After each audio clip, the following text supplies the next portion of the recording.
وطبعا كنا عاملين فوازير رمضان نت، ودي اول مره كانت بتتعمل على النت، يعني تجربه اول مره بتتعمل على النت، والحمد لله لقيت اقبال جامد جدا من خارج مصر، يعني خارج مصر كان اكتر من داخل مصر. قدرنا نعمله يعني 10 حلقات يعني بجهود ذاتيه. استاذ صبري تعب جدا لان طبعا الممثلين كانوا بيمثلوا لاول مره وبيقفوا لاول مره قدام الكاميرا، فتعب معاهم جدا على ما طلع ال10 حلقات دولت، والحمد لله اللي احنا قدرنا نعمله يعني. الحقيقه طبعا هو جهد انتوا طبعا تشكروا عليه جدا، وانا شايف ان فعلا ان الثقافه عشان توصل للناس محتاجه فعلا ماديات ومحتاجه جهد كبير قوي. وانا شايف ان كل مبدعين اسكندريه الحقيقه يعني شايفهم بجد مش لاقيين الجهه المنتجه او الجهه اللي هي ممكن تعتنقهم وتعمل لهم الشغل ده. يمكن ده كان دور التلفزيون، والحقيقه انا شايف ان التلفزيون عباره عن حاجه انت لا تملكها، عباره عن شيء هلامي ما تقدرش تملكه. انا عايز اعرف رايك في هذا الموضوع، هل فعلا التلفزيون اسكندريه كان دوره كان المفروض هو اللي يقوم بانتاج هذا العمل اللي انتم بتعملوه؟ انت شايف ان ده فعلا كان دور التلفزيون ولا انا رايي غلط؟ هو احنا فعلا عرضنا على تلفزيون القناه الخامسه ان احنا حتى نديلهم الفوازير بدون مقابل بس العرض، فما حدش رحب منهم طبعا ولا حد سال فينا، فاضطرينا ان احنا نعرض على النت. وبعد القنوات اللي هي موجوده على النت هي طلبت ان هي تعرض لنا الاعمال ديت، يعني العمل دوت، وفي الاخر ما لقيناش طبعا جديه فنشرنا على الفيسبوك على طول. الحقيقه الفيسبوك متنفس جميل جدا ولكنه ليس كل شيء. انا اتمنى او من هذا المكان فعلا بوجه دعوه للثقافه وكل العاملين على الثقافه في مصر يمدوا ايديهم للمبدعين بجد.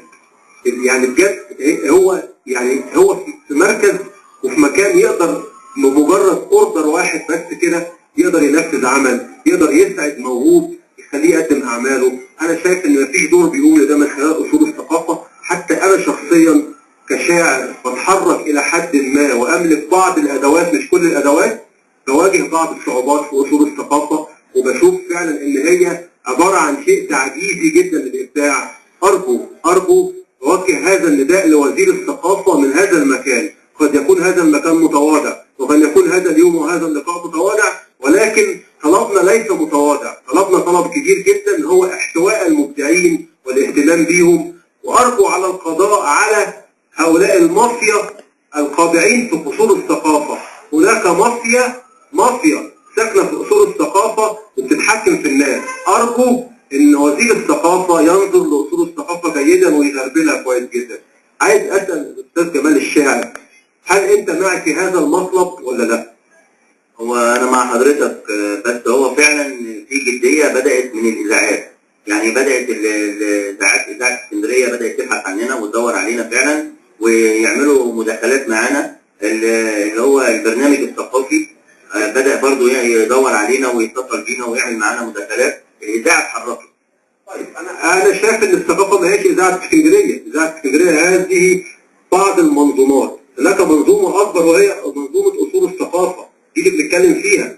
دي بتاعت مين؟ عايزين نعرف اصول الثقافه دي بتاعت مين؟ بتاعت الشعب ولا بتاعت الموظفين اللي ماسكينها؟ ده اللي احنا عايزين نعرفه بس مش اكتر من كده. واما التلفزيون له دور اكبر من اصول الثقافه، فهو هذا الجهاز الحر الحي الذي يتحرك بحيويه في الشارع يجب ان يلقي الضوء على كل المبدعين، يجب ان يذهب لكل السلبيات في جميع اماكنها لعرضها. هو ده اللي احنا بنطالب بيه. يبقى اذا بنطالب وزير الثقافه باحياء اصول الثقافه من جديد، وبنطالب وزير الاعلام باحياء دور القناه الخامسه بشكل جدي، ولن يتركوا ابدا هذا الدور لبعض المعدين الذين يختارون على مزاجهم. محدش يختار، مفيش معد يختار على مزاجه ويطلع مين وينزل مين. يجب ان ياخذ جميع المبدعين حقهم. ولا هتقول لي برضه التلفزيون قام بدوره زي الاذاعه؟ لا طبعا التلفزيون متجاهلنا تماما، ودخلنا عليهم في الصفحات بتاعتهم على الفيسبوك واتكلمنا وطالبنا حاجات من ديانه، وفعلا بينزلوا معدين اصلا غير معدين. يعني المعد اللي بينزل اصلا هو غير معد ان هو يقدم حاجه، يقدم برنامج. ففعلا ده حصل وقدم برنامج وقام العرض بطريقه غريبه خالص، كأن مش فعلا كان موجود في الحلقه اللي هو بيتصور فيها. وقلنا قلنا وبلغنا الكلام دوت وهاجمونا، مش عارف في ايه بين اسكندريه وبين.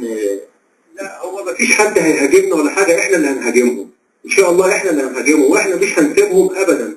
لازم اصل بص، احنا يقال ان في مصر حصل فيها ثوره كويس، لكن الثوره دي بعد منها يحدث تطهير. اين التطهير؟ انا لا ارى تطهير. كل وسائل الاعلام ليست مطهره حاليا، بالعكس دي زادت اكتر من الاول. انا اعتقد ان المبدع دلوقتي تاه اكتر من الاول.